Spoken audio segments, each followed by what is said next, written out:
United State of America bond market crisis, दुनिया की सबसे बड़ी इकोनॉमी डेट ट्रैप में गिरफ्तार। Department of Treasury United State of America ने 2 इयर्स बॉन्ड को बेचकर लॉन्ग टर्म्स बॉन्ड खरीदने का बहुत अहम फैसला किया है। अपर लिमिट बायबैक $2 बिलियन से बढ़ाकर $4 बिलियन तक कर दी है। क्या हालिया फैसला ऑपरेशन ट्विस्ट 2.0 साबित होगा?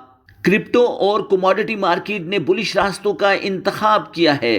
क्या आने वाले दिनों में बीटीसी और गोल्ड की ऊंची उड़ान जारी रहेगी? आइए forex-ustad.com के साथ बॉन्ड मार्केट बदलती हुई सूरत हाल के सीक्रेट्स को डिकोड करते हैं। Up to date, to the point and before time मालूमात के लिए forex-ustad.com व्हाट्सएप चैनल को फॉलो कीजिए। 19 अगस्त 2026 department of Treasury United State of America ने अपने ही बॉन्ड्स को ओपन मार्केट से खरीदने का बहुत अहम फैसला किया है। क्रिप्टो मार्केट और गोल्ड प्राइसेस ने खबर को पॉजिटिवली एब्जॉर्ब करते हुए बुलिश रास्तों का इंतखाब किया।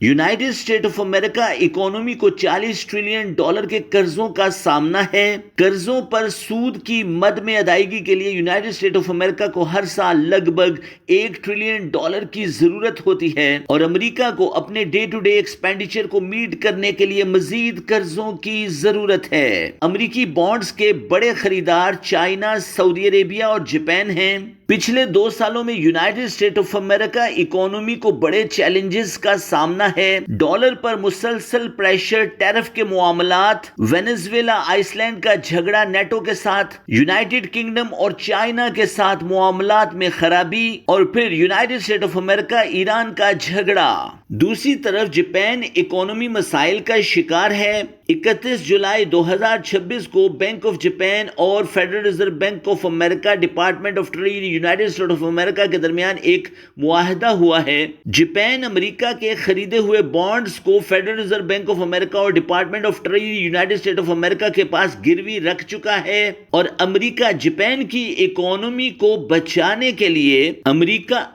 जापान को डॉलर्स देगा। इस मौजू पर डिटेल वीडियो forex-ustad.com पिछले हफ्ते रिलीज की जा चुकी है। 10 ईयर यील्ड 4.718% तक पहुंच चुका है, जबकि 30 ईयर यील्ड पिछले 20 साल की सबसे बुलंद तरीन सतह 5.5% को भी तजावज कर चुका था। यूनाइटेड स्टेट ऑफ अमेरिका ने बढ़ती हुई यील्ड को काबू करने के लिए अपने ही बॉन्ड्स को ओपन मार्केट में खुद ही खरीदने का बहुत अहम फैसला किया है। इकोनॉमिस्ट की बड़ी तादाद का मानना है कि department of Treasury United State of America 2 years bond को बेचकर 10 ईयर बॉन्ड और 30 इयर्स बॉन्ड खरीदेगा। डॉलर इंडेक्स और 10 ईयर यील्ड ने डाउनवर्ड रास्तों का इंतखाब किया और रेसिप्रोकल इफेक्ट की बुनियाद पर कमोडिटी मार्केट और क्रिप्टो मार्केट ने बुलिश रास्तों को चुना। कनेडियन इकोनॉमिस्ट के मुताबिक कमोडिटी और क्रिप्टो मार्केट का बुलिश मोमेंटम आने वाले दिनों में भी जारी रहेगा। हालिया फैसले में ये ऐलान किया गया है कि ये फैसला नवंबर 2026 तक जारी रहेगा, जिससे 2 ईयर यील्ड कर्व में इजाफा नोट किया जाएगा।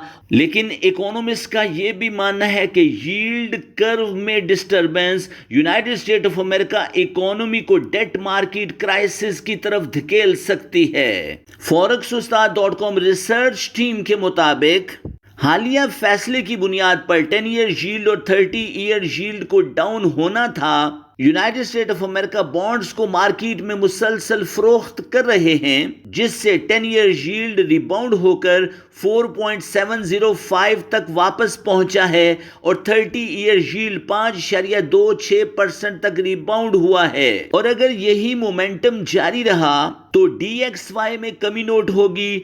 क्या आप समझते हैं कि गोल्ड प्राइसेस आने वाले दिनों में अपने ऑल टाइम हाई लेवल को अचीव कर लेगी? तो कमेंट बॉक्स में यस गोल्ड विल रॉक जरूर लिखिएगा। इकोनॉमिस्ट के मुताबिक पिछले 40 साल में पहली दफा 10 ईयर यील्ड और गोल्ड का रिलेशनशिप पॉजिटिव हुआ है। दुनिया का United State of America debt market पर एतबार खत्म होता जा रहा है। दुनिया के बड़े ममालिक चाइना, जापान, हिंदुस्तान और Saudi Arabia United State of America के बॉन्ड को बड़ी तेजी के साथ फरोख्त कर रहे हैं। امریکہ کی آپریشن ٹوسٹ اور operation toast 2.0 policy, bond buy back policy flop ہوگی اور آنے والے دنوں میں United State of America bond market کو بڑے مسائل کا سامنا کرنا پڑے گا کہ بانڈ مارکیٹ بھی مارکیٹ میں رسک کریٹ کرے گا۔ دوسری طرف United State of America Iran معاملہ ڈسٹرب ہوں گے، یوکرائن رشیا تنازع سر اٹھائے گا، چائنا تائیوان کے جھگڑے اور امریکہ کا جنگوں میں گرفتار ہونا امریکی اکانومی کو ڈیفیسٹ فائنینسنگ کی طرف لے جائے گا، جس کی بنیاد پر مارکیٹ رسک آن ہوگا، سونے اور چاندی کی قیمتیں بلش راستوں کا انتخاب کریں گی۔ اگر آپ گولڈ اور سلور میں خریداری کرتے ہیں یا انویسٹمنٹ کرنے کا ارادہ رکھتے ہیں تو اپنی ڈیسیژن میکنگ کے لیے DXY اور 10 ایئر ییلڈ پر گہری نظر رکھیے۔ اگر 10 ایئر ییلڈ میں کمی واقع ہوتی ہے تو گولڈ پرائسز سپر بلش راستوں کا انتخاب کریں گی، لیکن اگر 10 ایئر ییلڈ 4.71 سے اوپر جاتی ہیں تو پھر بھی مارکیٹ رسک آن کی بنیاد پر کموڈٹی پرائسز گولڈ اور سلور میں بلش ٹرینڈ نوٹ کیا جائے گا۔